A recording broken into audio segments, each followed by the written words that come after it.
That is across, and that's All adds up. All adds up, and that's a national figure. I mean, it's ridiculous. I mean, Auckland Council, I know that wasn't included, have got about 10,000 staff members. Just do the math. And so when you think about this was a figure across the whole of the councils in the country, apart from Auckland, they'd be ridiculous. I mean, some of them were like, oh, we've spent $9,000. Some of them we spent $2,000. Chatham's under $2,000. I mean, ridiculous. Rodney Hyde? Probably cost over $100,000 to prepare the information. And it looks like some of them are getting an extra biscuit with their cup of tea for Christmas, isn't it? Because it's such a little amount of money. It is. The headline should be, councils shortchange staff at Christmas time. That should be the proper headline. When I read it, I thought it was a single council spent $100,000. Yeah, same. So did I. And I thought, well, that I guess might be quite a lot if you're that's a little excessive. council, but $100,000 across it, I can't see what the complaint is. I'm utterly bamboozled, which is not unusual. How interesting. We're both on the same side on this. By the way, I should add, I resent every dollar that council spends, but, this is not a big one. Yeah, no, okay. So what makes a good Christmas do then around the panel? How much drink and food do you reckon should be provided? Because, Rodney, I guess it is, in all seriousness, it is really important to say to those staff, you know what? You put in a good year's work. We value you, huh? I mean, it's not like sending everyone to Samoa or to Fiji for a holiday. I wouldn't put it on. I seriously wouldn't. I'd do something for Christmas. I would not put on a drink and food party for staff. I think it's too dangerous these days. Look at this Me Too business. Look at, the difficulties that firms can get into. I think there's a huge risk in taking out people at the end of the year, young people, bosses, juniors, and plying them with alcohol. So what's an idea? What would you do? What sort of experiential thing would you do for a staff party, Rodney? Oh, you got me on that. I don't know, take them punting on the Avon.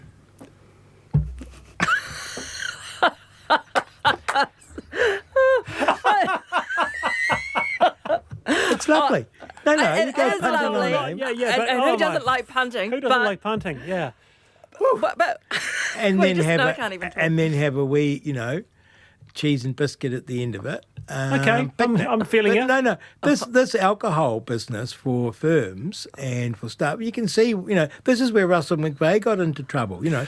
Look, they got into trouble because they had people on their staff that behaved badly. It wasn't the alcohol, Rodney. It wasn't the alcohol. I think the idea of going, I'm sorry, Rodney, but going, oh, well, we're not, we shouldn't be having parties and with alcohol with stuff in it because some people can't behave appropriately is. I'm reading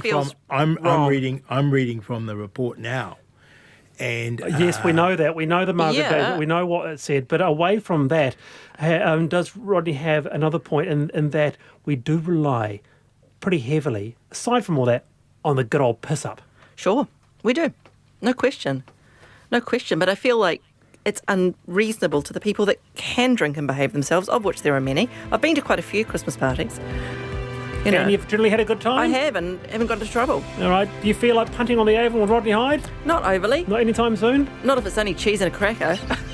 For you, because you can handle your booze, we might have a glass of wine. Oh, well, thank you, Rodney. Hyde, that's lovely. Catherine Burnett, you've been fantastic. Thank you very much. 3:45 tomorrow. See you then.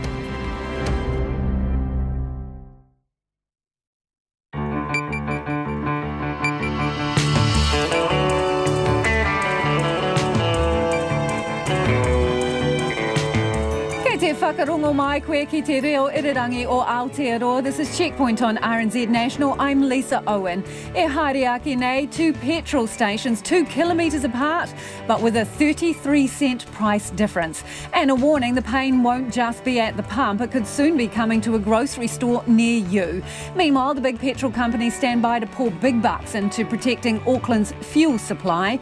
The government targets visa red tape and migrant exploitation, announcing big changes to the rules around foreign workers. Is it enough to fill major vacancies in the regions? The Prime Minister adds a meeting with US President Donald Trump to her overseas itinerary, and Winston Peters wades in on the Labour sex assault allegations. And almost 90 tigers rescued from a tourist attraction in Thailand die from a mysterious illness. RNZ News at 5. Good afternoon. I'm Paul Brennan. Employers are welcoming a streamlined visa process for hiring foreign workers. The government says it will help 25,000 businesses by making it easier to employ foreign staff. The Immigration Minister, Ian Lees-Galloway, says long-term they want New Zealanders to fill those roles, but at the moment businesses need skills gaps filled. Federated Farmer spokesperson Chris Lewis says they need a smoother process for getting foreign workers because there simply aren't enough New Zealanders. With a very, very low unemployment rate at the moment, all the good, hard-working Kiwis out there have already got jobs, and especially in the rural areas where unemployment's even very, very low compared to the cities. In some places there's no unemployed or very low unemployed, so the only option is to get migrants. Federated Farmer spokesperson Chris Lewis. The Prime Minister will have her first formal meeting with the United States President Donald Trump during her trip to the United Nations next week. Ms Ardern says she's looking forward to the conversation. She says the United States is a key security and trading partner with two-way trade topping $18 billion. Ms Ardern leaves for Japan tonight and will then travel to New York for the United Nations General Assembly. New Zealand First Leader Winston Peters is defending his description of the Labour Party sexual assault scandal as a disgraceful orgy of speculation and innuendo. Mr Peters made the comment yesterday saying there had been a lack of presumption of innocence, and National's criticism of Labour's handling of the issue was hypocritical. This followed Prime Minister Jacinda Ardern saying she doesn't want the allegations to continue to be debated in public. But Mr Peters says he stands by his comments and his choice of words is appropriate. Let's not have a judgment according to what you think the English language is about. And when I see good and innocent people being maligned on the basis of evidence which is not chronologically accurate, which could not be accurate, when I hear a man like I think his name was Mitchell, say, I never actually saw that complaint, and I believe him, I think some people are owed an apology. Winston Peters. A senior military official says he could have been purposely misled by an American officer about casualties after a raid in Afghanistan. The Operation Burnham inquiry is investigating allegations in the book Hit and Run that 6 civilians were killed during a New Zealand-led raid in 2010, and what happened was covered up. Brigadier Christopher Parsons, who was in Afghanistan, says a US military official who showed him a paragraph from a report said there were no civilian casualties. He reported that back to New Zealand. It categorically clears both ground and air call signs of any allegations. It states that having reviewed the evidence, there is no way that CivCas could have occurred. We already knew that we were without fault, but the AWT have now been cleared, which is good news. Brigadier Christopher Parsons says it is possible he was purposely misled or the US official misinterpreted the question because other parts of the report, which he wasn't shown, mentioned the possibility of civilian deaths. The Energy Minister says it's unlikely petrol prices will hit $3 a litre at the pump. Global oil prices have spiked to around $69 a barrel in the wake of the drone attacks, which sabotaged about half of Saudi's production capability. Some commentators have warned prices in New Zealand could reach $3 a litre. But Megan Wood says before it got that high, the International Energy Agency's strategic reserves would probably be triggered, increasing supply. Megan Wood says the government is continuing to keep a close watch on the situation. In Wellington CBD this afternoon, RNZ found a 33-cent difference between the cost per litre of 91 octane at 2 petrol stations less than 2 kilometres apart. Commuters in the city say rising petrol prices are a concern. I'm a full-time worker, I've got a child, I've got to drop him at school. If I don't have available petrol, that's at a cheap price and we're going to be a little bit stumped. It's a concern for everybody, really.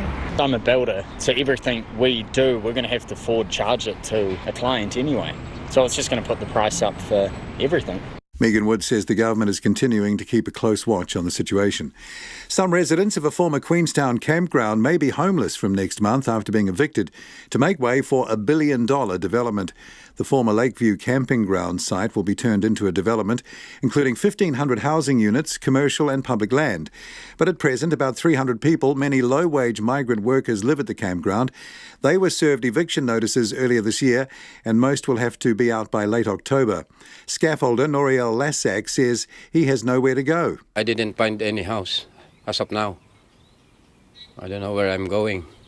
Maybe I stay in my car.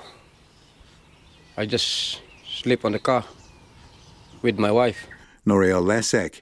The Queenstown Lakes District Council says the site was never meant to be for long-term accommodation. It's 5 minutes past 5. On to RNZ Sport now. The All Blacks are keeping a lid on excitement levels ahead of their opening match at the Rugby World Cup in Japan.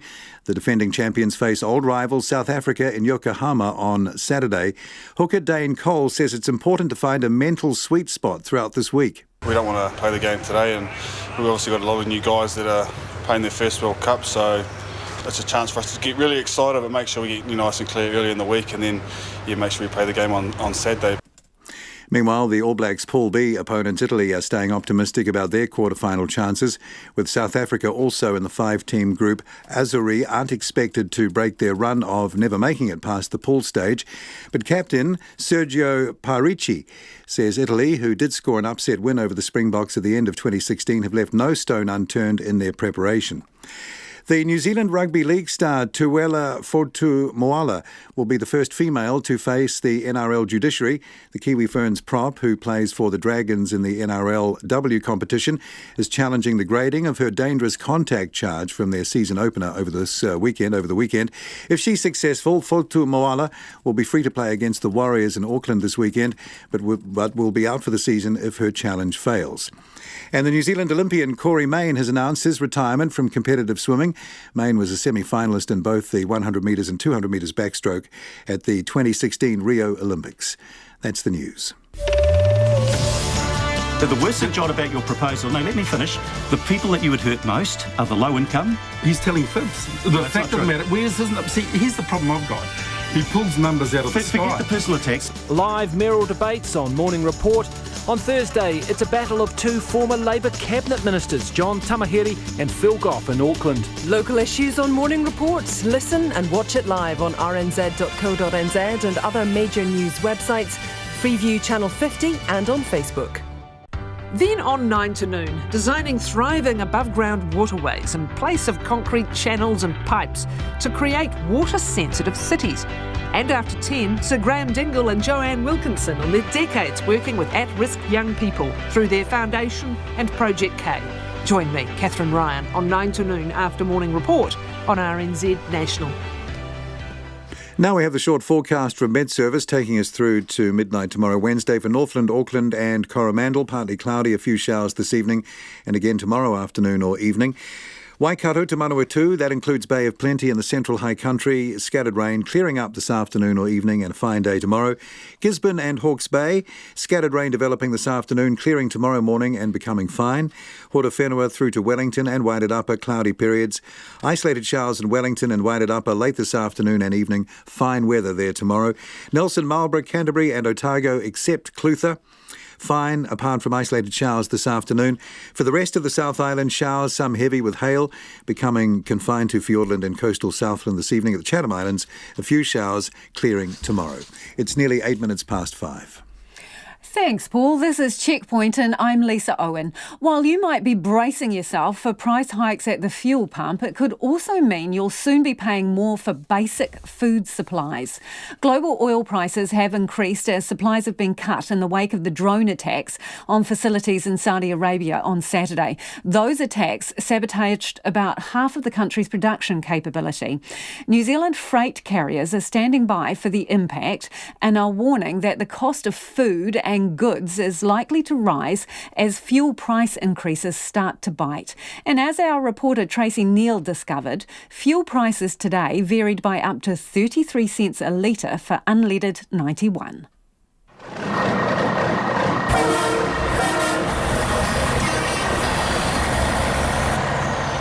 The head of the organisation that represents the country's road transport operators is pulling no punches about what's in the wind. Nick Leggett of the Road Transport Forum says if the cost to transport goods goes up, so will the goods. Well, I think the first issue is that an increase in running costs for road freight transport operators will mean that that's passed to customers, particularly of the magnitude that is forecast with the increase in our petrol prices. Gull confirmed today that wholesale international refined fuel prices in Singapore rose overnight by around US $6.50 per barrel for petrol and $5.50 per barrel for diesel. Some commentators have warned prices in New Zealand could reach $3 a litre as the world reacts to the attack on Saudi oil facilities. But Energy Minister Megan Woods says it's unlikely. She says the general rule of thumb is that a $1 a barrel increase for oil results in a 1 cent increase at the pump. Before we got to that point where we'd be getting to $3, actually the International Energy Agency's strategic reserves would probably be triggered so that we would have increased supply.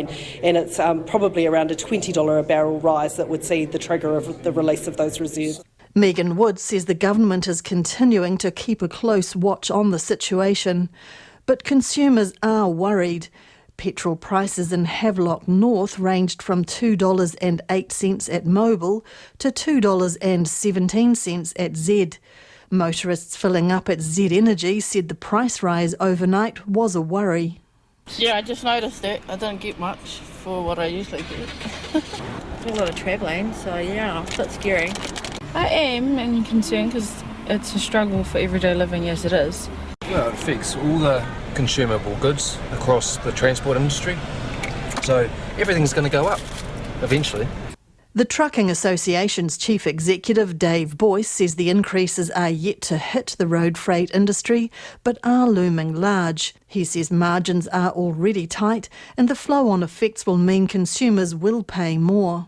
Like if you look at a typical truck, say a line haul truck, 30 to 40% of its running costs would be fuel. So if the freight was, let's say, hypothetically a loaf of bread, the freight was 50 cents of the total cost, it might mean that that loaf of bread goes up by 5 cents or something like that. In Wellington's CBD this afternoon, RNZ found a 33-cent difference between the cost of 91 octane a litre at 2 petrol stations, less than 2 kilometres apart. At Z Energy on Whitmore Street, 91 was $2.41 a litre, compared to $2.08 just 2 kilometres up the road at a Waitomo station. Commuters are worried they're going to be hit hard by the expected fuel price hikes.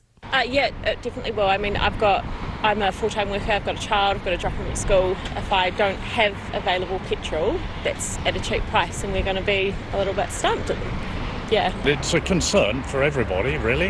Yeah. It's not very good, but you've got no other choice, you know. I'm a builder, so everything we do, we're going to have to forward charge it to a client anyway. So it's just going to put the price up for everything.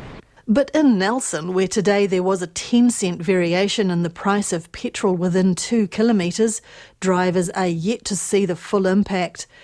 And they're resigned to the fact there's little they can do. No, what will be will be. Not a lot we can do about it, no point worrying.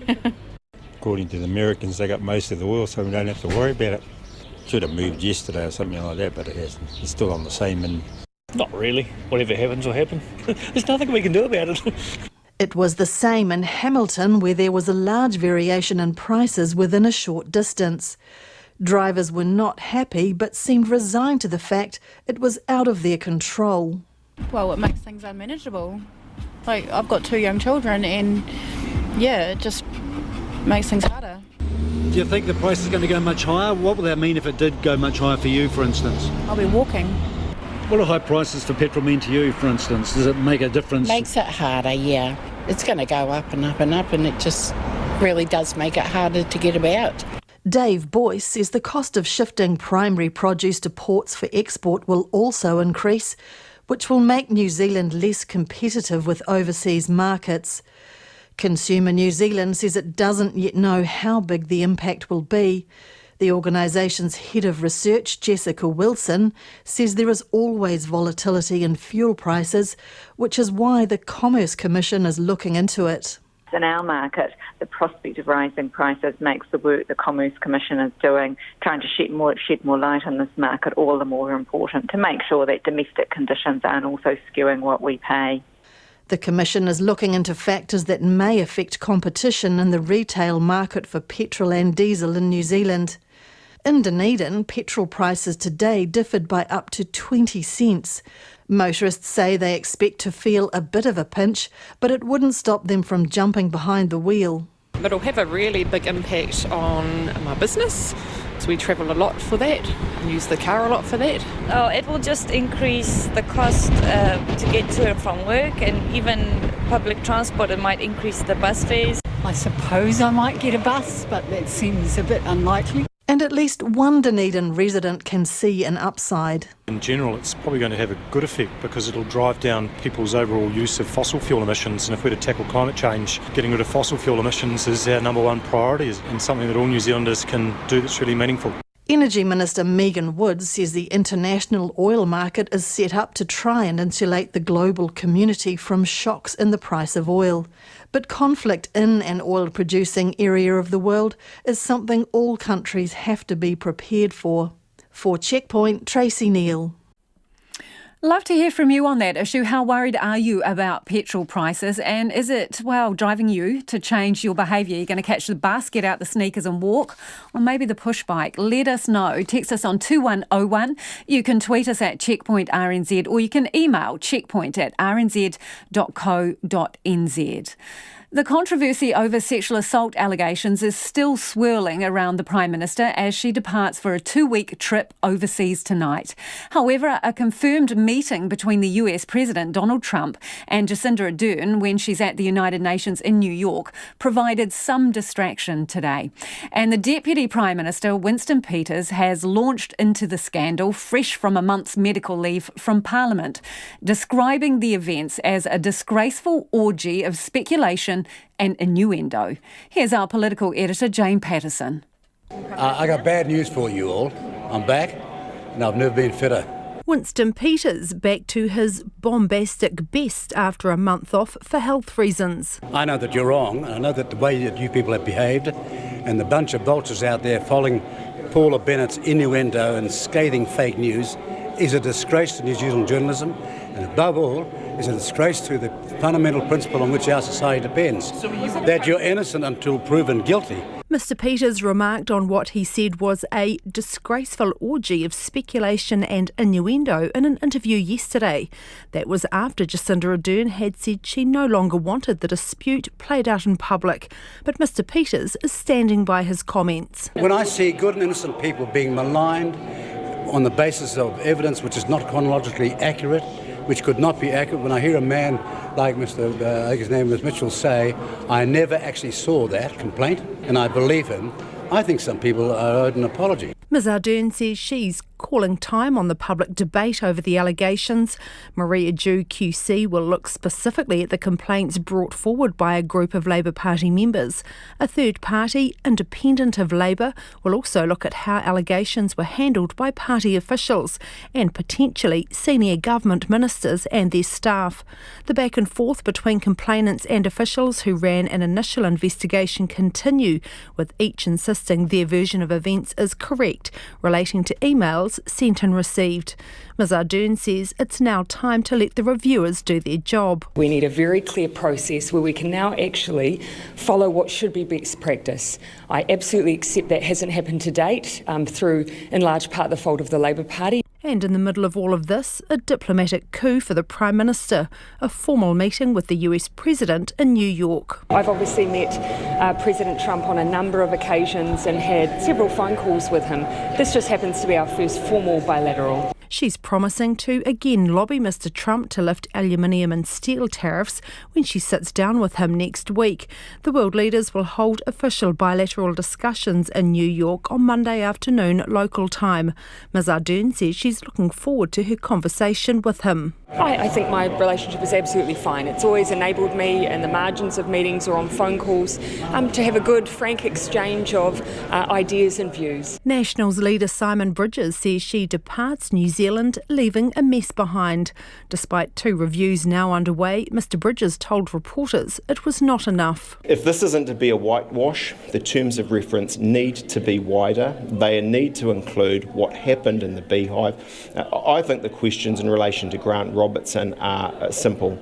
What did he know? Who, what, when, why? The Finance Minister Grant Robertson still refuses to say when he became aware of sexual assault allegations. I'm just not going to get into that. I don't think that serves the complainants or anybody else in this situation. Jacinda Ardern leaves for Japan this evening for the start of the Rugby World Cup and a number of trade-related and business events.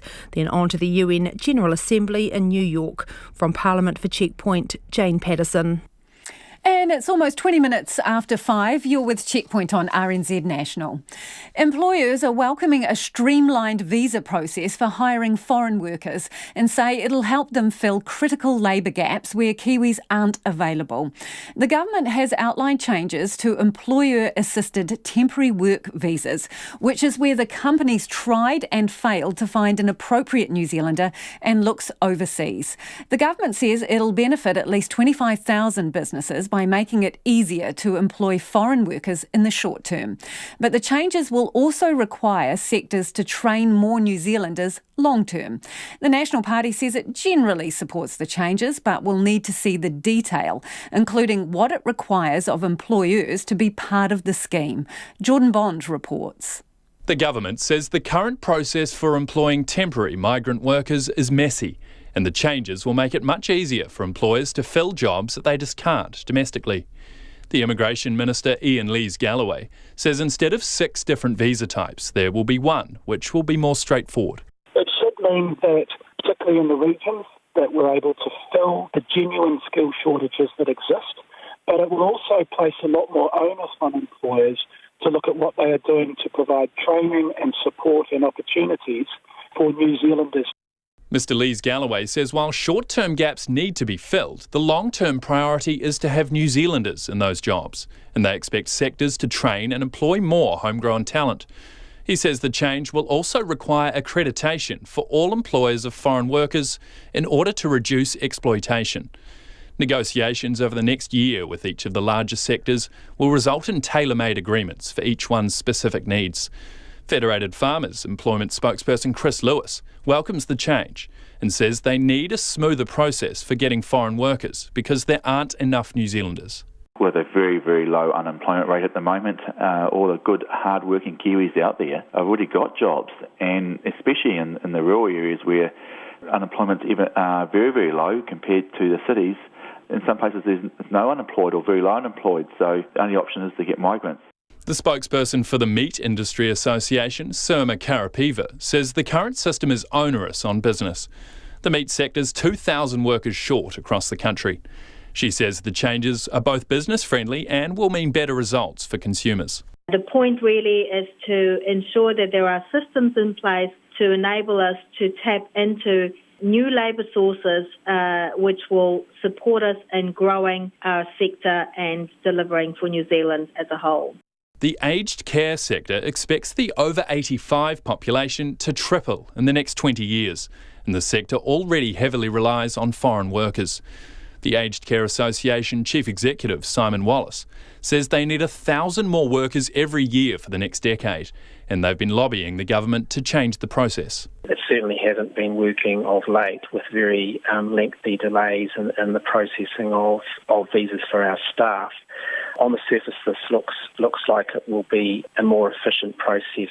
National's immigration spokesperson Stuart Smith broadly supports the changes as something which will make it easier for businesses to thrive. But he says he'll need to see more details and is concerned about what burden it might impose on small businesses.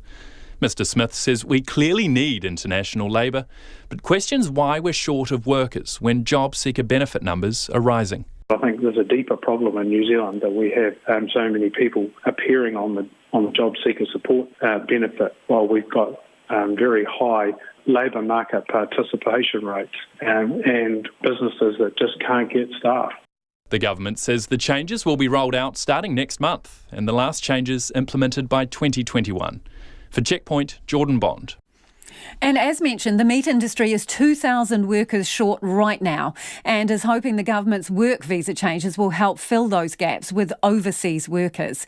Today's changes will mean in the regions the requirement to look for a local worker first will be ditched for some jobs. Some workers in lower income positions will now be able to bring their families with them, and industry-specific agreements will be negotiated with sectors highly reliant on migrant workers, including the meat industry. Matt Ballard is from Silver Fern Farms, which processes premium quality lamb, beef and venison all over the country. And he reckons the visa changes will make recruitment easier. Yeah, Lisa, at the peak of the season, Silver Fern Farms employs up to 6,000 people across 13 plants from top of the North Island and Dargaville all the way down to Southland.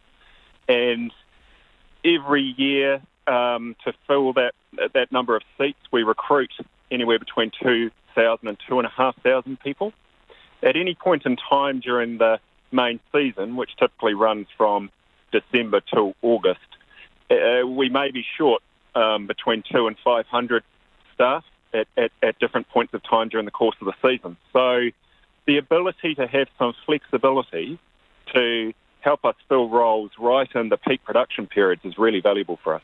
What kind of jobs are you talking about here? Are they jobs that people would want? Yeah, absolutely. And we provide great career paths too. We are one of the biggest on-the-job trainers, as all the industries go these days. We offer new people coming into the industry pathways to become more skilled, to move through the pay grade, and to have, later on in their career, supervisory opportunities. So, yes, there's a training pathway. A lot of the people that come into our plants do need to learn new skills, and it's a highly controlled work environment. We produce food for the world of the highest quality, and it's a safety-orientated environment, so there are requirements. But, so why can't you get the people? Because you're painting a picture of a career path, good solid jobs, I imagine quite decent money. So why can't you get people? Look, we do. You know, we get 2,000 people a year, to be fair, but we could always use a few hundred more. And I think there's complex reasons why it's harder than it used to be. There's some socio-economic reasons where we are out in the rural areas, and it just seems to be the case that getting people to stay in seasonal work is more challenging than it used to be. So at the moment, what percentage of your workers would be overseas workers? Roughly, roughly maybe 5%. We have nearly 300 people coming through the Pacific Islands on the current approval and principle program. We also have halal butchers who are a Muslim denomination skilled butchery workers to allow our plants to be halal certified.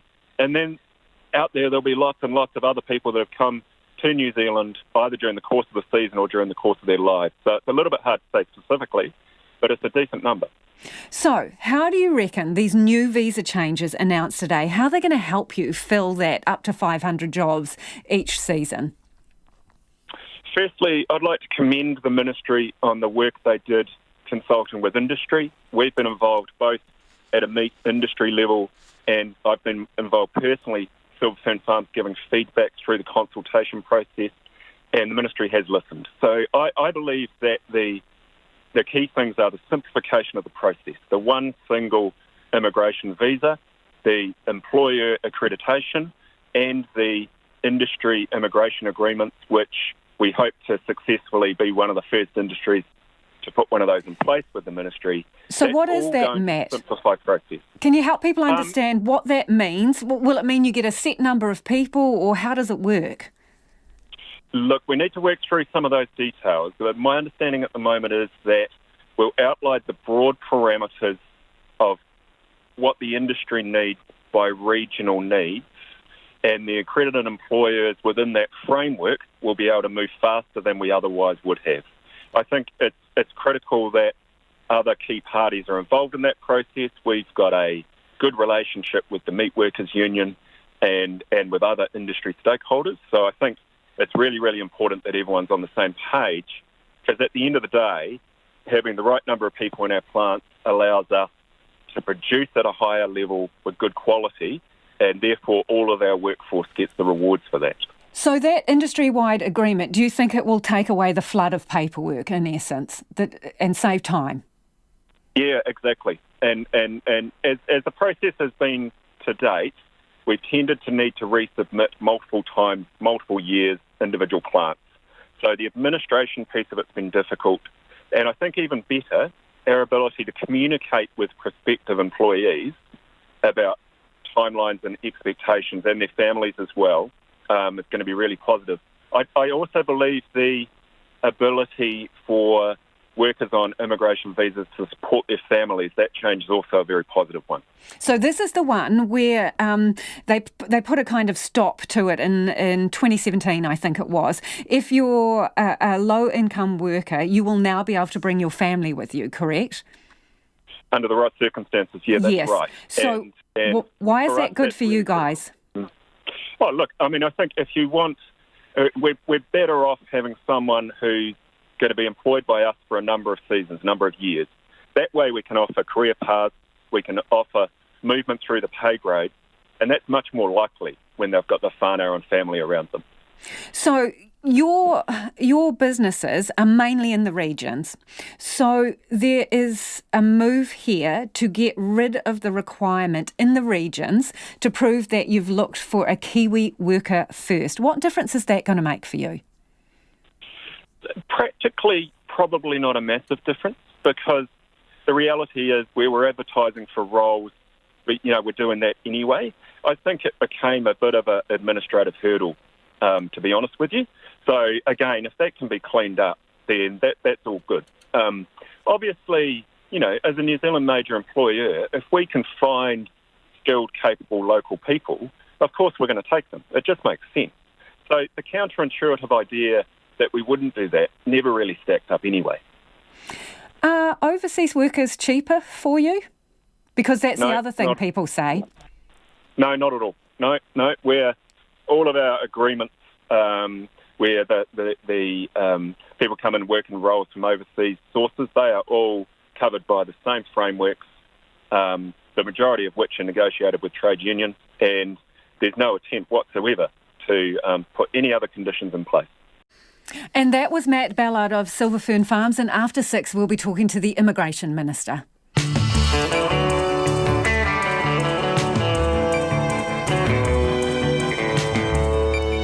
Coming up on Checkpoint on RNZ National, 4 Gisborne iwi refused to hold a pōwhiri for a fleet of tall ships sailing around the country to commemorate 250 years since Captain Cook's arrival. Residents at a Queenstown campsite face homelessness to make way for a $1 billion development on the lakeside site.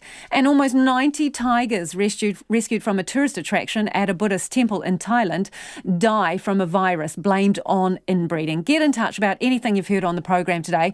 Would love to know your thoughts on these visa changes that the government are bringing in. Are you having problems finding workers? Why can't you find a Kiwi to do the job for you? You can text us on 2101, you can tweet us at Checkpoint RNZ, or Facebook us Checkpoint, or email checkpoint@rnz.co.nz. Here's Paul now with the headlines. Thank you, Lisa. Employers are welcoming a government move to make it easier to employ foreign workers. The Immigration Minister, Ian Lees-Galloway, says long-term they want New Zealanders to fill the jobs, but at the moment businesses need to fill gaps in skills. Federated Farmers spokesperson Chris Lewis says they need a smoother process for getting foreign workers because there simply aren't enough New Zealanders. An aviation expert says the industry has been raising concerns about Auckland's single jet fuel supply for decades. Some planes at Auckland International Airport were grounded for 10 days after the airport's only supply line was damaged in 2017. The government inquiry into the pipeline breach has found the city's jet fuel supply isn't resilient enough, and failings in investment and planning exacerbated the fuel shortages. A senior military official says an American soldier could have purposely misled him about casualties after a raid in Afghanistan. The Operation Burnham inquiry is investigating allegations in the book Hit and Run that 6 civilians were killed during a New Zealand-led raid in 2010, and what happened was covered up. Brigadier Christopher Parsons, who was in Afghanistan, says a US military official who showed him a paragraph from a report said there were no civilian casualties. The Energy Minister, Megan Woods, says it's unlikely petrol prices will hit $3 a litre at the pump. Global oil prices have spiked to around $69 a barrel in the wake of the drone attacks, which sabotaged about half of Saudi's production capability. Some commentators have warned prices in New Zealand could reach $3 a litre, but Ms Woods says reserves would be triggered before that happened. In Wellington CBD today, RNZ found a 33-cent difference between the cost per litre of 91 octane at 2 petrol stations, led less than 2 kilometres apart. And some residents of a former Queenstown campground may be homeless from next month after being evicted. To make way for a $1 billion development, the former Lakeview camping ground site will be turned into a development including 1,500 housing units, commercial and public land, pushing out about 300 low-wage migrant workers who live there. Those are the headlines. Thanks, Paul. If you're just tuning in, you're in luck. This is Checkpoint. I'm Lisa Owen, and Madison Reedy is in the studio with me now with our business news. Madison, it would be fair to say, I think, that the life insurance industry is getting a bit of a serve.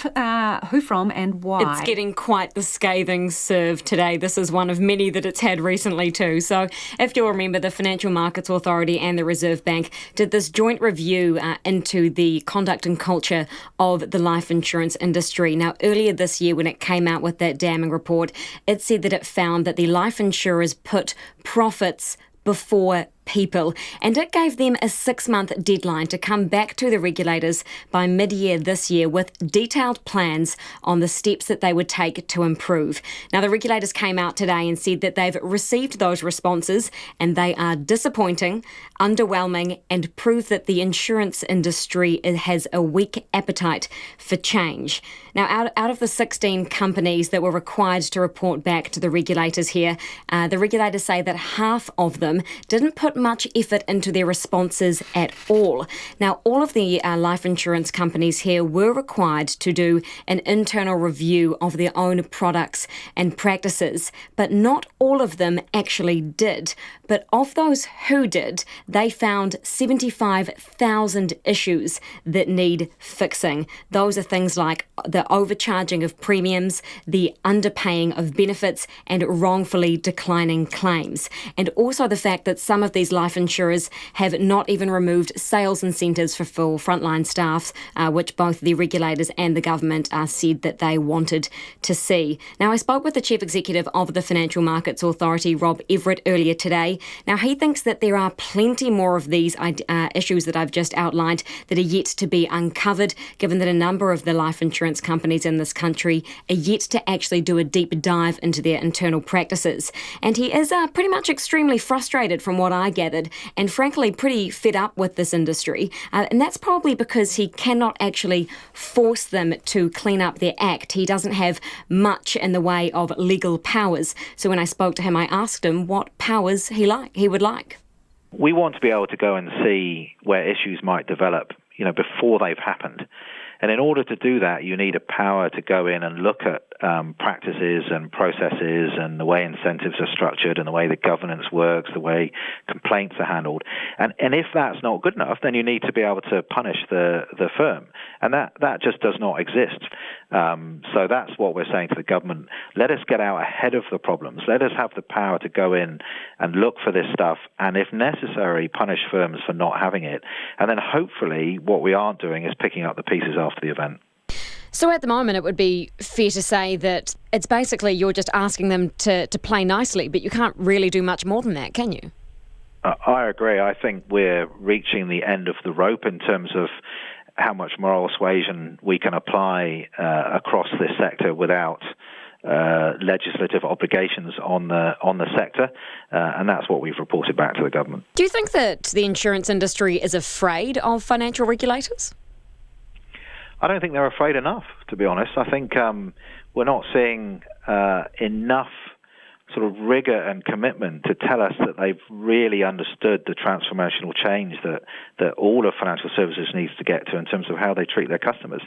That is the Chief Executive of the Financial Markets Authority, Rob Everett, speaking to me earlier today. The one power they do have is naming and shaming, though. They do, and I asked them to name and shame when I was on the phone with them earlier today, and they refused to do so. So they're not taking that step yet. That is interesting. Not yet. Okay, so the other thing today is the latest read on consumer confidence came out today. Now, how are the good shoppers of this country feeling? Yeah, this is the Westpac McDermott Miller Consumer Confidence Index, and it fell 0.4 points in the month of September to a level of 103.1. Now, this is the lowest that shoppers and consumers have been feeling since 2012.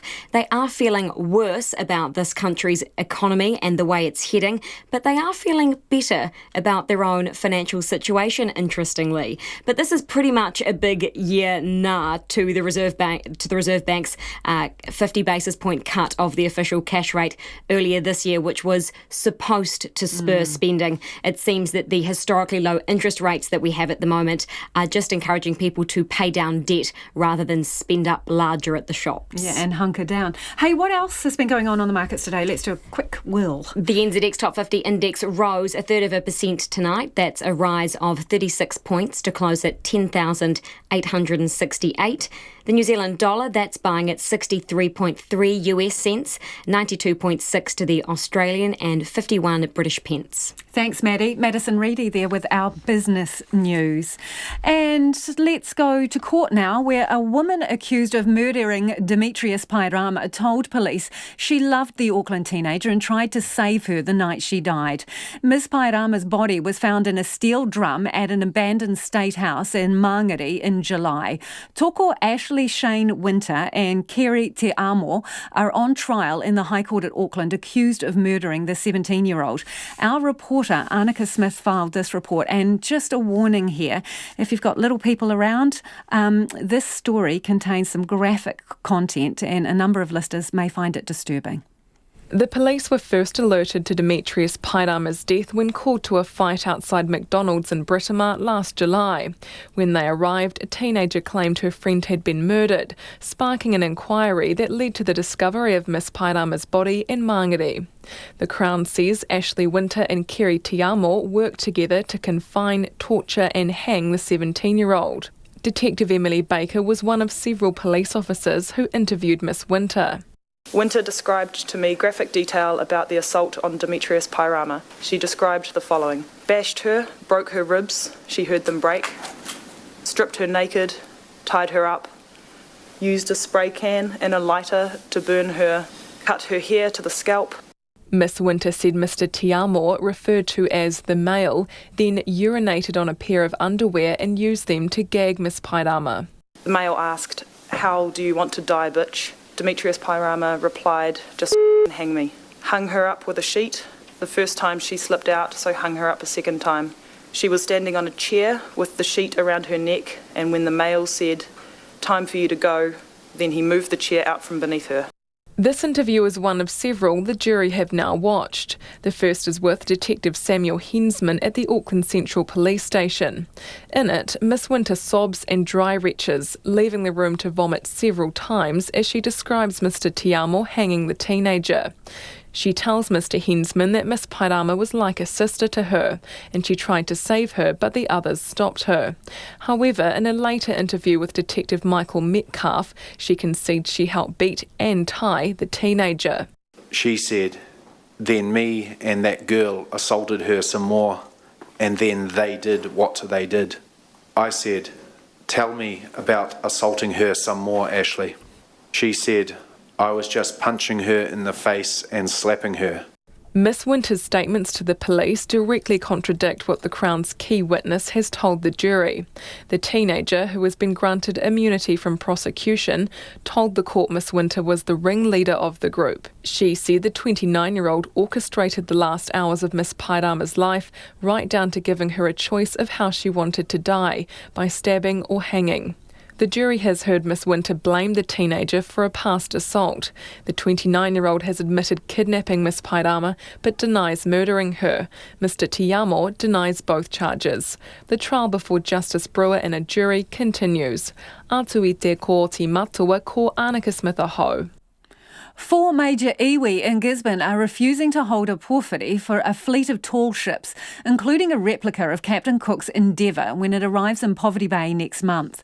The vessels are set to sail around the country as part of Tuia 250, a national commemoration marking 250 years since Cook's arrival in Aotearoa. The move comes after Far North iwi Ngāti Kahu banned the fleet from landing in Manganui. Te Aniwa Hurahanganui reports.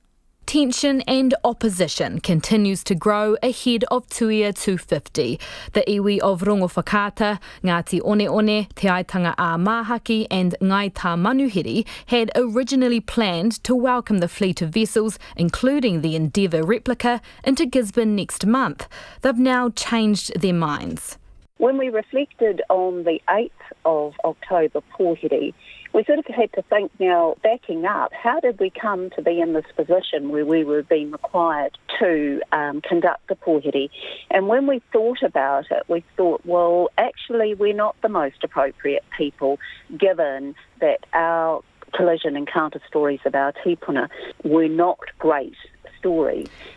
Te Amo Haere Hou Kamo, the Tūranga Iwi Collective Coordinator, is talking about Captain Cook's first encounter with Māori in 1769, in which 9 of her ancestors were shot and killed by Cook and his crew. She says iwi will only participate in a pōwhiri to welcome those on board waka from the Pacific and whānau. She suggests the Endeavour replica, the New Zealand Navy and other tall ships find another welcoming party. The institutions that actually come as part of that colonial history or legacy, and those institutions as such are the institutions of government. So our local council is absolutely, they are in our view, the more logical host of a civic ceremony to welcome those tall ships.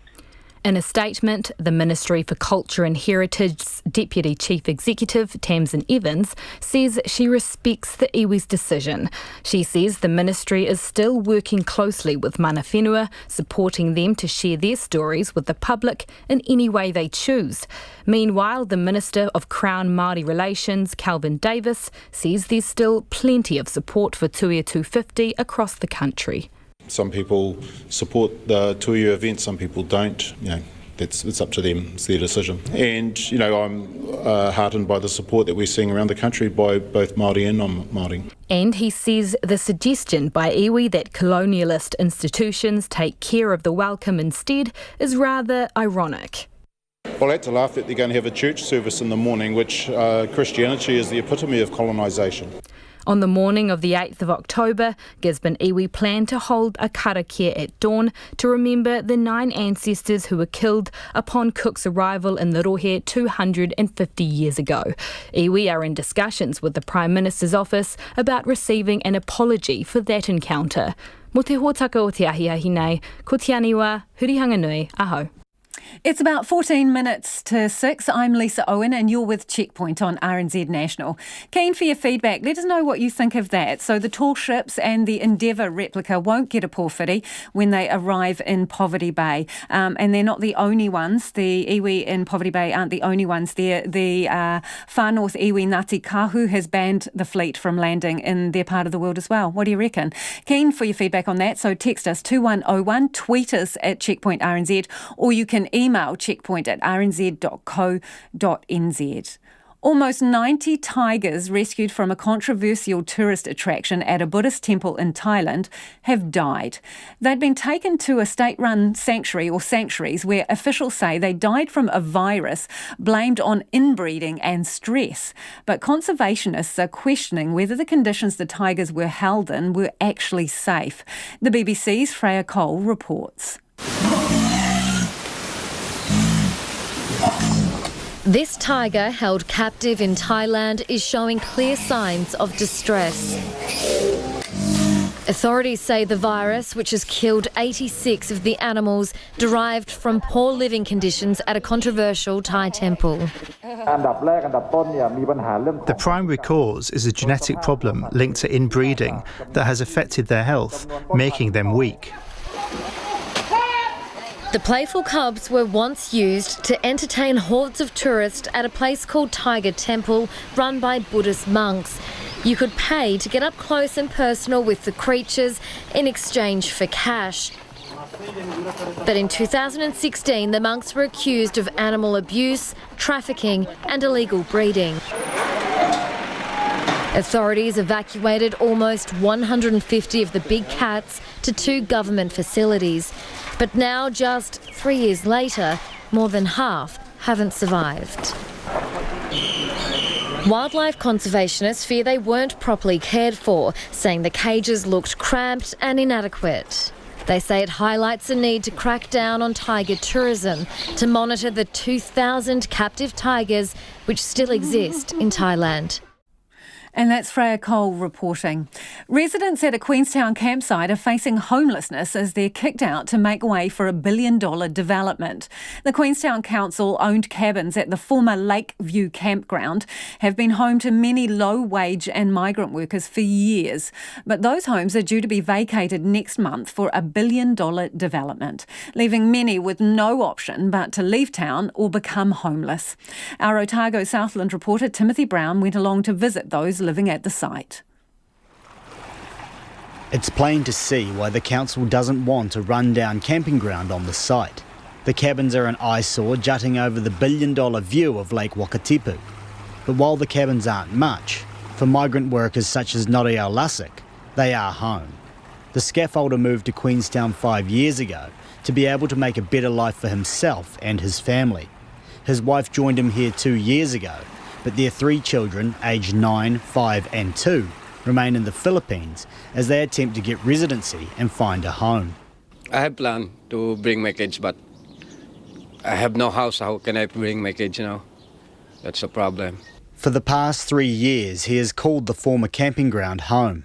The rent is cheap enough that he can send money home for his family, save for his future, and still afford to live. But now he has one more thing on his plate. As from October the 22nd, he'll be evicted. Where will you go from here? I don't know. I didn't find any house as of now. I don't know where I'm going. What if you don't have a place to move into by October 22? What are you going to do? Maybe I stay in my car. I just sleep on the car with my wife. Mr. Lasik is not alone. About 300 people live in the Lakeview cabins, and the council has told them they'll need to find somewhere else to live, with only a select few able to remain in cabins that will be knocked down at a later date. Cabins here range from $200 to $400 a week, while the average price for a 3-bedroom home in Queenstown is around $700. Su Zhang is among those who have to leave. She works in the town as a baker and will return to Korea after calling Queenstown home for the past 4 years. They only give us just 3 months notice, and then find yourself, This bit really unfair. And then they said they do relocate people, but not all of them, it's a few. Among the lucky few to be relocated within the site is Marcelo Baptista and his family. But he says the toughest part is leaving the cabin he has called home for more than 10 years. Feel really sad, because but the most thing will be my son. We've been talking for him, saying that we have to move, and he said, I don't want to leave my home, I was born here, and that's what I call home. Everything that he knows in this house, Marcelo Baptista says he doesn't know if his rent will be going up, but he says whatever he pays for the cabin, it will at least be affordable, unlike the average rental in the town. The average 3-bedroom home is now rented for more than $700 per week, but some go much higher than that. Dennis Navaska says he will be paying 3 times what he is now when he moves out of the cabin he shares with his wife, his parents and his children. I was sad that we're going to live here because this is the cheapest place in Queenstown. I just only rent here $215. Now I'm going to rent for $700 a week. So my wages for 1 week will be goes to house. So it's big adjustment for us. Mr. Navaska says other friends from the site have already left Queenstown for cheaper options like Christchurch and Nelson. Queenstown Lakes District Council Chief Executive, Mike Thielen, says the site was never meant to be for long-term accommodation, and many of the cabins are past their reasonable use-by date. Once fully developed, the site will provide 1,500 housing units covering a range of price points. He says the council has ensured that housing stock is progressively reduced, so not all cabins will disappear immediately. Queenstown Lakes Mayor Jim Bolt says the changes have been signalled for years, even before he was mayor. He says he's more interested in finding appropriate long-term solutions for the resort's low-wage earners. They're the lifeblood of our economy. You know, they're the folk who serve in the restaurants when you go there, the people who clean the motel and the hotel rooms. We just wouldn't work without them. So we've got to make sure they're looked after better. Jim Bolt says there have been attempts to develop worker accommodation that have fallen through in the past, but he's committed to working with the council and developers to find long-term solutions. For Checkpoint, Timothy Brown. To Fiji now, the mother of the sole survivor of a mysterious and deadly poisoning tragedy in Fiji says she's relieved that a man known to the family has been charged with murder. Sanjita Devi's 1-year-old baby was found last month in a remote part of the rural interior of Fiji, crawling among her dead relatives. They'd been caring for her while Ms Devi was in Australia. Ms Devi's parents, her sister and her 2 nieces died from drinking a poisonous liquid found at the scene. 62-year-old Christchurch resident Mohammed Issouf has been charged with 5 counts of murder and 1 count of attempted murder in relation to the baby. He appeared in Nandi's Magistrates Court yesterday and has been refused bail. Before charges were laid, he had been kept under house arrest almost next door to the family home of the victims, where Ms Devi and other close relatives have been staying. RNZ Pacific's Jenny Meyer asked her how she felt about the man charged with killing 3 generations of her family, now being behind bars. I feel much relieved. It's the first step. And I can see justice coming towards us, and, you know, we will get justice, I know. So I'm a bit better now, you know, like my whole family, entire Fiji, the whole crowd, they were there supporting my family. They feel a bit relieved, and they all wanted justice. So that's great. He didn't get the bail, you know, because he's just our neighbor, and he could be dangerous, like, you don't know, and it's much relief. My entire family can, like, you know, I staying here at the moment in Lenga Lenga, and they can be at ease at the moment now, you know, until the further court case. Let's see what happens. Hope this time, like, God was with us, and next court case, God will be with us too. God will provide us with justice. So you're grateful to the support shown by people around Fiji? Yes, they all came from far away, like 2 hours drive, 3 hours drive, just to support my family, just to hear the verdict, what's happened.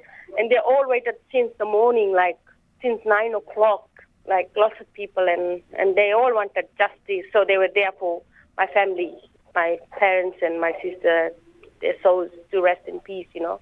And were you able to see the accused man? Were you there in court yourself? Yes, I was in the court. Me, my sister, my uncle, and my other uncle and their family. Yeah, we all were there. We saw him, but he didn't look at us in the face. He wasn't looking up. He was, you know, scared. You could see on his face, scared. That's why before coming to the court, he said he has chest pain, before coming. He was taken to I think a hospital or something before coming to the court. That's why it was delayed, because the court starts 2 o'clock, you know, and he was delayed till 2:30. So St. George ambulance was there as well. People were there. So if he comes, if something happens, they can do the checkup or anything. So this was maybe just a drama to delay his, you know. Yeah, and his lawyers were like up and down, you know, waiting for it. But then, like I said, God was with us in our favor. That's why he was in the court yesterday. And what about the man's wife? Where is she now? I have no idea. I don't know whether she's at home and she could be anywhere, you know, because we don't look at I don't really want to look at that side when I'm coming home. You know, it's just like right beside my place and the brick wall is there. So I don't see the wife. I don't think that she will be staying here, because if she's staying here, people will come and, you know, I don't know what they can do to her. Because they are angry. This anger of people you can't control. Yesterday, if the police force were not like enforced, like really heavily guarded, people were running to do something to him. They were just eager to, I don't know, the crowd just ran after him when he was coming out from the court. So can you imagine the crowd, like, you know, the crowd going after him, what they could have done to him? Yeah, but she still can't leave Fiji, can she? No, she can't. She can't. So you're planning to go to the next hearing in Lautoka, are you, on Wednesday next week? I don't think so I will be, but my uncle will be here and my other sister will be here. I didn't know this would be so fast because I already booked my ticket. So. Are you returning to Australia? Yes, I am. Okay, with the baby? Yes, with the baby. How is baby doing? She's recovered, so she's okay, happy, and yeah, she lost a bit of weight when I went to the hospital and saw her, but then she's gained weight. She's okay now, you know. And that was Sanjita Devi speaking there. Time for a bit of your feedback before we go to the 6 o'clock news. A lot of you getting in touch about petrol. This one, I'm extremely worried about rising fuel prices. I travel 200 k's every day to get to and from work. Wow, that's a lot of kilometres, and feel any increase will hit me hard. Another one saying the fuel price is a rort. The price of fuel in the storage tanks around the country was paid for about 3 months ago. This is a reflection of the time it takes to process crude and distribution around the country. And Reg says, what I've noticed over the years, many, is that when the price of a barrel of oil goes up and the price of petrol goes up, accordingly, the petrol price never drops by the same percentage when the price of a barrel of oil comes back down again. Thanks, Reg. Back after 6 with the Immigration Minister. RNZ News at 6. No, my hi to my. Good evening. I'm Paul Brennan. The meat industry is hoping the government's work visa changes will help plug gaps in its workforce. It estimates there are 2,000 vacancies in the sector at the moment. The changes mean in the regions the requirement to look for a local worker first will be ditched for some jobs. And industry-specific agreements will be negotiated with sectors highly reliant on migrant workers, including the meat industry. Matt Ballard from Silver Fern Farms told Checkpoint this will make a big difference. The key things are the simplification of the process, the one single immigration visa, the employer accreditation, and the industry immigration agreements, which we hope to successfully be one of the first industries to put one of those in place. Matt Ballard from Silver Fern Farms. An aviation expert says the industry has been raising concerns about Auckland's single jet fuel supply for decades. Some planes at Auckland International Airport were grounded for 10 days after the airport's only supply line was damaged in 2017. A government inquiry into the pipeline breach has found the city's jet fuel supply isn't resilient enough. An aviation commentator, Irene King, says operators have expressed concerns about a single fuel line for at least 20 years. For a long, long time, we've had concerns about the resilience of that fuel pipe. There's no redundancy, obviously, in the system, and that causes a lot of problems when you have your fuel line punctured, as we found out. Irene King, BP and Z Energy both say they've committed money for more storage at the Wiri oil terminal. Pharmac is looking at whether it can order more measles vaccine in case the latest batch runs out before January. The serious outbreak in Auckland was continuing to rise, with 1,108 cases confirmed this year. Auckland's Medical Officer of Health, William Ranger, says Pharmac is looking at whether more vaccines will be needed earlier and whether it can get them. He says in the meantime, health authorities will continue targeting children and areas where measles is spreading most. We'll have to monitor vaccine supply and uptake on an ongoing basis, daily and weekly, and use the intelligence that we have, the information about the disease, to make the best use of it. The Auckland Regional Public Health Service's William Ranger. In Waikato, there have now been 16 confirmed cases of measles in the past 7 weeks. The number of teenagers leaving school without an NCEA qualification has grown for the first time. Education Ministry figures show just over 11% of last year's school leavers did not have an NCEA certificate. Our education correspondent John Gerritsen reports. The figure is 1 percentage point worse than in 2017 and means 7,000 teenagers left school last year without NCEA, while 55,852 had at least level 1. The result's the worst since 2014 and the first reversal of steady improvement over the past decade. The Education Ministry says the buoyant employment market might be to blame, with some students leaving school early to take jobs. It says Māori medium schools bucked the trend and 80% of their school leavers had at least level 2 of the NCEA, an improvement of 3 percentage points. Ko John Gerritsen tēnei.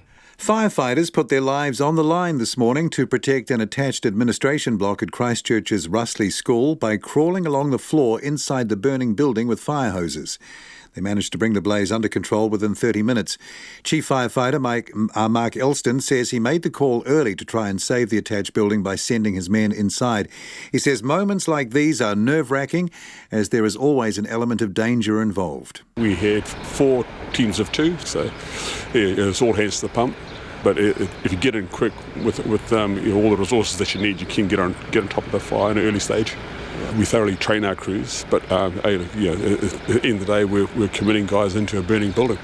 You're relying on your experience of the crews, the training of the crews. Mark Elston there. Iwi and Gisborne say they won't hold a porphyry for a fleet of vessels, including a replica of Captain Cook's ship, the Endeavour, set to arrive in the city next month. The ships will undertake a voyage around New Zealand, starting in Gisborne, to mark 250 years since Cook's arrival in Aotearoa. The refusal comes after Far North Iwi Ngāti Kahu banned the replica of the Endeavour from docking in Monganui during its voyage.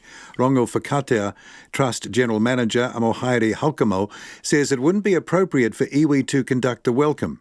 When we thought about it, we thought, well, actually we're not the most appropriate people, given that our collision encounter stories of our tipuna were not great stories. Rongo Whakatea Trust General Manager Amohaere Haukamo. An American woman has made history by swimming across the English Channel 4 times in a row. 37-year-old Sarah Thomas, who's recently had treatment for breast cancer, has touched the shore in Dover after spending more than 50 hours in the water and covering a total distance of 135 kilometres. Ms Thomas was allowed 10-minute breaks between each crossing. 4 swimmers have swum the channel 3 times, but no one has completed a 4th leg. It's 5 minutes past 6. On to sport now. Will Genia insists he's happy to take on any role he's given in his Swan Song Wallabies campaign at the Rugby World Cup. The veteran Australian halfback will battle it out with Nick White for minutes in Japan. Genia, who's racked up 105 tests for Australia, will end his international career at the tournament's completion, staying on to play for a Japanese club. The 31-year-old says he's trying not to think about this being the end of his time in a Wallabies jersey. Certainly, it crosses my mind every now and then that after this little bit, but I think the overwhelming emotion is just I'm really grateful. Really grateful that I get to go out on my own terms and finish on top. And it's just making me really enjoy all the little moments that I get to spend with my teammates in this environment and just really make the most of it. Will Genia. Athletics New Zealand has confirmed a team of 13 athletes will attend the 2019 IAAF World Championships in Doha, Qatar later this month. Middle distance runner Nick Willis has missed out. The Olympic silver and bronze medalist over 1,500 metres did not make the qualification standard. David Nika is back in the ring at the Men's World Amateur Boxing Championships in Russia tonight. The double Commonwealth Games gold medalist will fight the 5th seed from Russia for a place in the quarterfinals of the heavyweight division. Fellow Kiwi Jerome Pampalone is also in third round action overnight against the 3rd seed from Egypt in the light heavyweight class. That's the news. Tonight on Nights, Trevor Reekie celebrates the William Faulkner of jazz. We have a window on the world of hearing and what happens when one woman's sense of sound changes without warning. Our astronomer Alan Gilmore has news of a comet from another solar system, and we are still looking for your little piece of heaven to play after the news at 7, the song that takes you and maybe us to your happy place. Send yours and the story behind it to nights@rnz.co.nz and join me, Brian Crump, tonight on RNZ National. We're funded through New Zealand On Air. Here's the up-to-date short forecast from Met Service, taking us through to midnight tomorrow. Northland, Auckland and Coromandel partly cloudy, a few showers this evening and again tomorrow afternoon and evening. Waikato to Manawatu, that includes Bay of Plenty and the central high country, scattered rain, clearing this afternoon or evening, fine tomorrow. Gisborne and Hawke's Bay, scattered rain developing this afternoon, clearing tomorrow morning, becoming fine. Hortowhenua to Wellington and Waitatapa, cloudy periods, isolated showers in Wellington and Waitatapa late this afternoon about now and through the evening, fine weather tomorrow. Nelson, Marlborough, Canterbury and Otago except Clutha, fine apart from isolated showers this afternoon. For the rest of the South Island, showers, some heavy with hail, becoming confined to Fiordland and coastal Southland this evening at the Chatham Islands. A few showers clearing up tomorrow. 8 minutes past 6. Thanks, Paul. This is Checkpoint and I'm Lisa Owen. The Immigration Minister believes a suite of visa changes for overseas workers will help stamp out exploitation. The government revealed today that 6 temporary work visas are being replaced with 1 new visa. Employers will all have to register to recruit overseas workers to ensure they meet minimum standards. And labour hire companies will face even more scrutiny. Immigration Minister Ian Galloway told me poor treatment of migrant workers remains a big problem. We certainly have seen issues in construction. We've seen issues in horticulture as well. We've seen issues in farming, in forestry and fishing are all areas where there are concerns. And what we're really looking to do is to work alongside sectors and support the good employers who do want to engage with government, who want to have an active relationship with government on workforce planning and stamping out migrant exploitation. And I think that's why you've seen so many positive responses from industry leaders today, because they know there's an opportunity here for them to get the certainty they want about getting the workforce that they need, whilst also working alongside government to make sure that we see improvements in conditions, improvements in pay, more opportunities for people to train, and a real focus on weeding out those exploitative employers and supporting the people who want to do it right. Okay, so you are ditching some of the labour market test requirements for the regions. So, for what particular jobs and where? Yeah, so outside of the main centres, we've said the main centres are Auckland, Hamilton, Wellington, Christchurch and Dunedin. So outside of those main centres, if an employer is offering a job that pays more than the median wage, which is currently $25 an hour, they will not have to go through a labour market test. They will be able to go straight to, if they're an accredited employer, they will be able to go and find the person that they need, and that person can apply for their visa. If people are paying below $25 an hour, they will still have to go through a labour market test. That labour market test will be strengthened on what it is currently, but it will also be more effective. How are you going to strengthen that? Yeah, so one of the main areas is if someone who is a client of the Ministry of Social Development is referred to an employer and that person meets the criteria that employer has put in place, there will be much fewer opportunities for employers to turn down those local workers. And if they do turn down those local workers without meeting one of the few reasons that are acceptable now, then they will not be able to get access to the migrant worker that they want. And also, if they do... Okay, sorry, Minister, to interrupt. So just to be clear, they will have to take MSD referrals first unless they can give a good reason not to take them, correct? That's what you're saying? That's absolutely right. That's absolutely right. And this will... So what's a proper reason? What's a proper reason? You say there are a few reasons that they will be able to decline people. What are those reasons? One reason would be failing a drug test if it's a high risk job. That would be a valid reason for turning someone down. There will be other specific reasons, but this will place a lot more onus on MSD to be referring people who are ready for those jobs, who are appropriate to fill those jobs. At the moment, MSD makes around 25,000 referrals a year, but from those 25,000, only 900 people are placed into jobs. We need to get more of our own people who are looking for work placed into work, but we also need to make sure that the referrals that MSD is making are appropriate referrals and that they're referring people who are work ready and have the skills and experience to take up the job. Okay, so why so bad? Well, I mean, it's hard to put your finger on it, but I'd say it's a combination of MSD having incentives to refer people rather than incentives to place people into sustainable work. And I know that the Minister of Social Development, Carmel Sepuloni, is working hard on improving that process.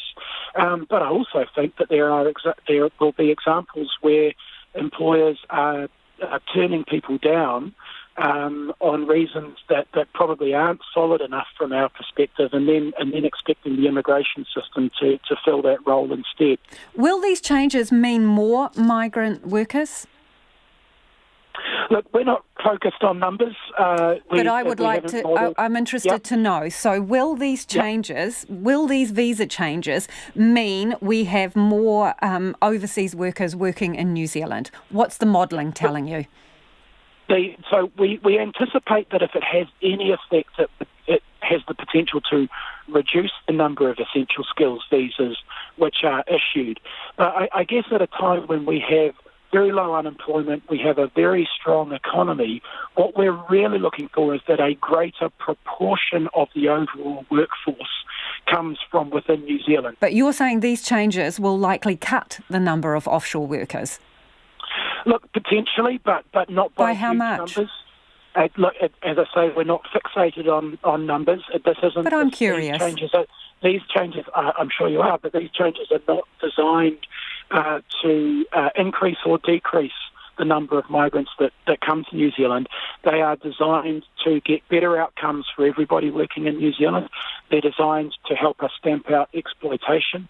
They're designed to create incentives for employers to improve conditions, to improve wages, to create opportunities for New Zealanders to work here. Overall, what they're designed to do is to support the government's ambition for a more productive, more sustainable and more inclusive economy. So if these are neutral changes in terms of numbers, then it's not going to do anything for the meat industry that says they're 2,000 workers short then, is it? Or for all those other businesses that they say are hundreds short?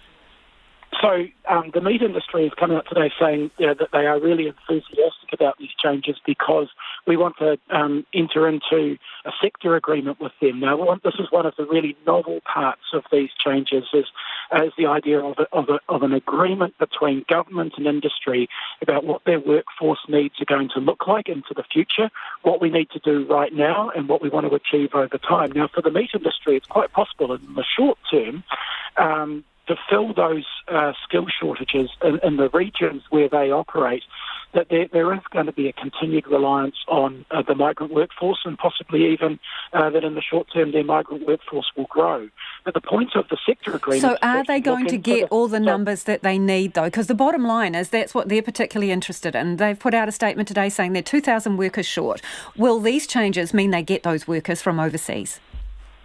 So as we go into the future, what we want to do is work with the meat industry and others that we want to form sector agreements with about how we can ensure that the proportion of their workforce that comes from within New Zealand continues to grow.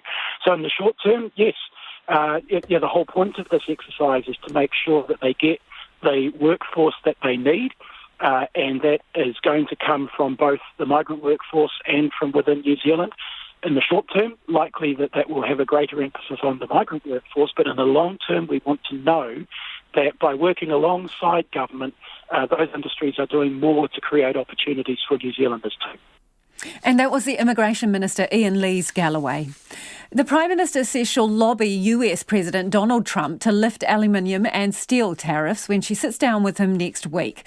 The world's leaders will hold official bilateral discussions in New York next Monday in their first formal meeting. Ms Ardern described her relationship with Mr Trump as good and told media this afternoon she's looking forward to their meeting. I think our relationship is strong. I've obviously met President Trump on a number of occasions and had several phone calls with him. This just happens to be our first formal bilateral. And the focus for me, whilst I am at the United Nations General Assembly, particularly while meeting with trading partners, will be some of those long-standing issues around trade, particularly the ongoing aluminium and steel tariffs that New Zealand has had imposed on it. Again, I don't always set out every single element of the agenda that I discuss with leaders before I discuss with them, but I can certainly tell you trade will be on the agenda. My focus while I'm abroad is representing New Zealand's interests, and when it comes to the United States, of course, that includes our trading interests. We still have aluminium and steel tariffs, which I've raised with President Trump before, and will be doing so again. You did walk in that Women's March, which acted as an effective protest against Donald Trump. Do you expect that to make the meeting difficult or awkward at all? No, and again, at the time, I characterised that from my perspective about the importance of us continuing to focus on the gains that are being made and never being complacent about that. So I never characterised it in that way. Well, obviously, as I've said, I've met with him several times before. We've spoken on the phone several times. I describe our relationship as good between world leaders, that there are, though, ongoing issues that I will continue to raise on behalf of New Zealand. My job is to represent New Zealand in our interests. I think having good relationships is important to that. That will mean from time to time we take different perspectives, but it should never get in the way of us being able to have a good dialogue on the things that matter, including issues of trade. And that's the Prime Minister Jacinda Ardern speaking there about her upcoming meeting with US President Donald Trump. It'll be her first formal meeting. Fuel companies say they're ready to pump big bucks into more storage in the wake of a critical report into the failure of Auckland's fuel supply. Planes at Auckland Airport were grounded for 10 days and some petrol stations ran dry after the pipeline from Marsden Point ruptured 2 years ago. A government inquiry has found failings in investment and planning exacerbated fuel shortages, urging BP, Mobil and Z Energy to invest in more infrastructure. Tom Furley reports. The pipeline from Marsden Point supplies almost all of Auckland's diesel and petrol and is the only supply of jet fuel to Auckland Airport. After the pipe was struck by a digger and eventually ruptured, planes were grounded and flights cancelled as airlines rationed their fuel and petrol and diesel was trucked to stations throughout the city. At the time, the chief executive of the pipe's operator, Refining New Zealand, Shord Post, told Morning Report they would work to ensure it was a one-off incident. We are absolutely sorry to New Zealand and to Auckland that this is happening, and we're doing everything we can to get this back as soon as possible. Now, a government report into the breach has taken aim at Refining New Zealand's main shareholders, Z Energy, Mobil and BP, for failing to invest. There's limited storage near the airport, and as demand for jet fuel grows, the report warns the supply chain is only becoming more vulnerable. Today, BP said it's committed to playing its part in meeting future demand and has already earmarked funds for more storage at the Woody Oil Terminal. Z Energy says it's also looking at its options. Adding more tanks at Woody is the most imminent investment option, with funds ready to go. Z Energy's statement suggests it could act on that before Christmas.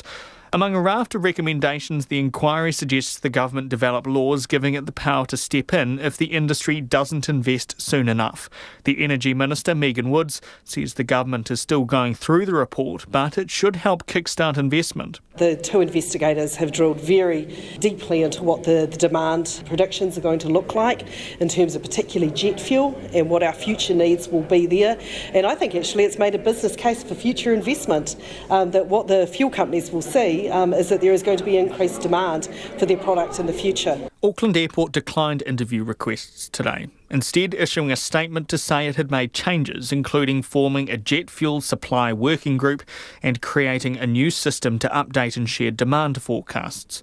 It's already identified a second site which could provide additional long-term capacity but didn't provide details. An independent aviation commentator, Irene King, says having a resilient supply chain has long been a concern for the industry. All the operators have expressed concerns over the single fuel line for at least 20, 25 years from what I can remember. And there's been really strong suggestions about putting in a second line. And those suggestions were made to successive governments who never took up the challenge. Air New Zealand also wouldn't be interviewed, but said it supports greater investment in infrastructure, including a second permanent supply chain. The airline took the fuel companies to court over the outage, coming to a confidential agreement with BP Oil outside court. Legal action against Z Energy was not successful. For Checkpoint, Tom Furley. It's almost 6:22 and you're with Checkpoint on RNZ National. A fire that destroyed 4 classrooms in Christchurch this morning has left 120 students without a place to learn.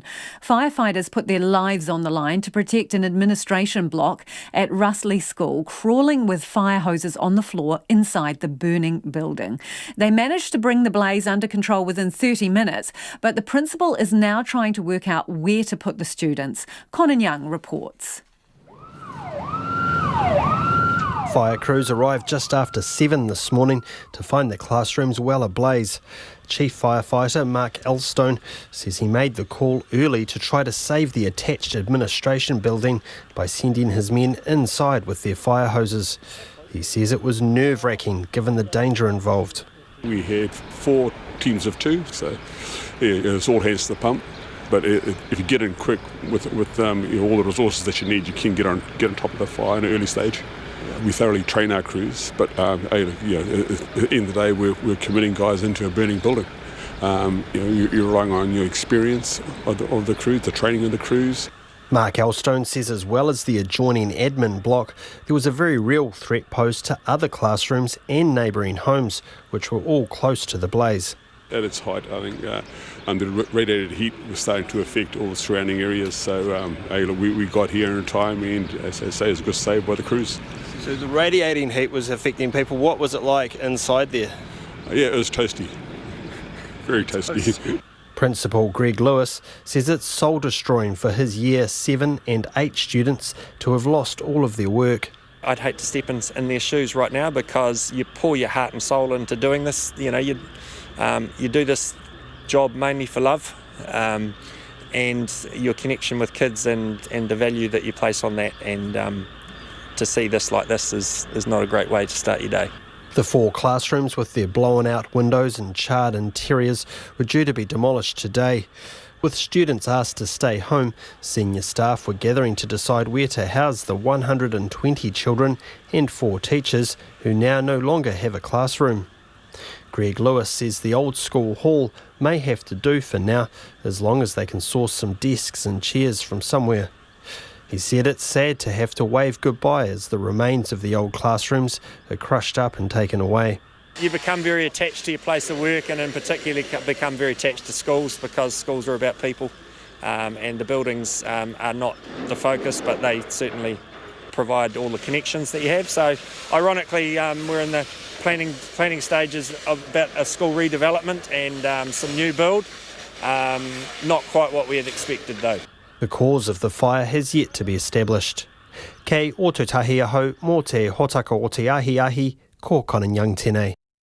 The Rugby World Cup will be held in Asia for the first time this year, and the Japan tournament should be unique, with fans and supporters from around the world set to soak up all the land of the rising sun has to offer.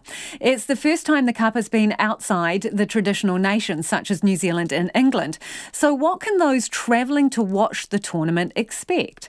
Rugby reporter Joe Porter caught up with 2011 World Cup winner Corey Jane, who spent 2 seasons playing in Tokyo alongside fellow former All Blacks Liam Measam and Richard Kahui, and first asked him about his favourite off-field activities, including karaoke. Massive over there, karaoke. You get over there and it's cheap as chips. You pay like a couple, $30, $40, all you can eat, all you can kind of drink, and you just sit on the karaoke and go crazy after a game. And food places, I found that the smaller,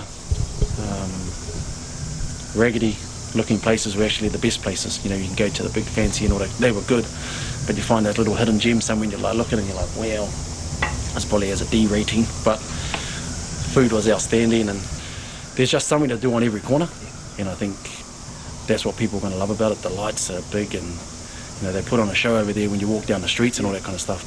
For instance, I was with my family when they came over, and theme park on every bloody corner. So we'd go to one theme park and there'd be roller coasters and all that kind of stuff. Then we'd go to Disneyland, which wasn't too far. There's Disney Sea, and then Tokyo Dome, and just every weekend or every day that I had off, there was something to do for the family. It was cool.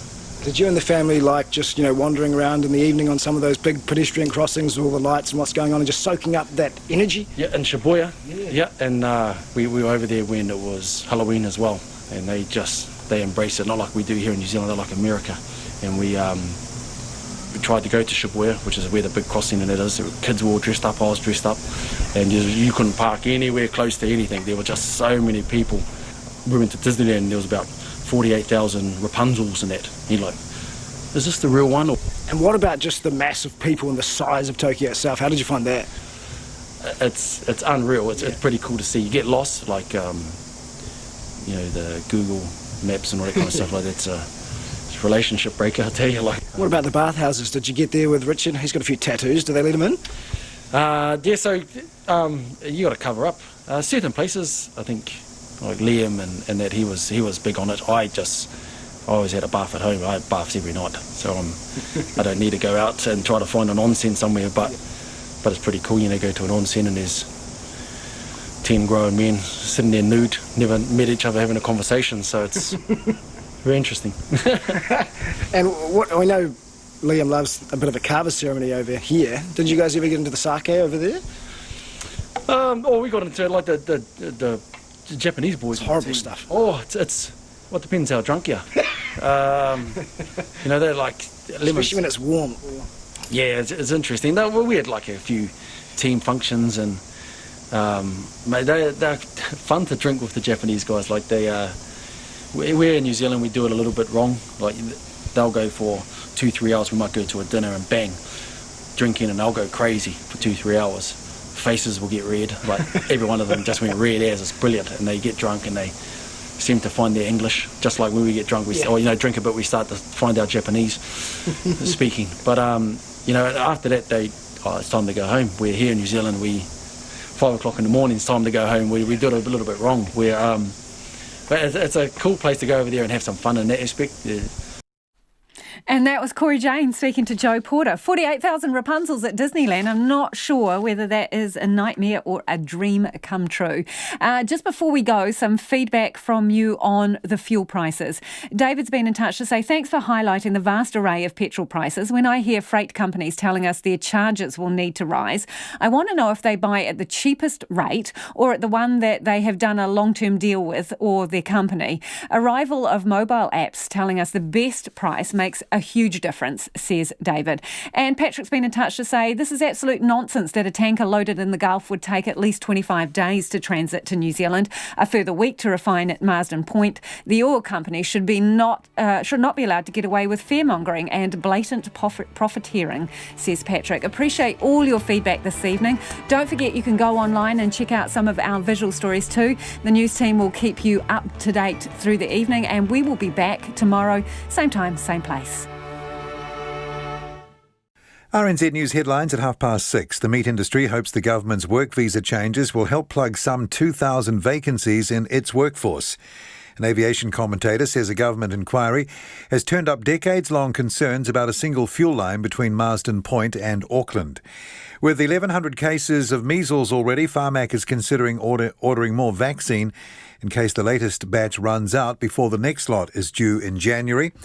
And the disgraced Australian Cardinal George Pell has lodged an appeal with the High Court against his conviction over historical child sex offences. Those are the headlines. We'll have our next news and weather at 7 o'clock. Take the pulse of the day's news every weeknight at 10. The regime is under a lot of pressure. The economy is in a terrible state, and often the best way in that situation to avoid those bigger questions is to have a conflict with an external enemy, especially one which is perceived as evil as the United States. Lately with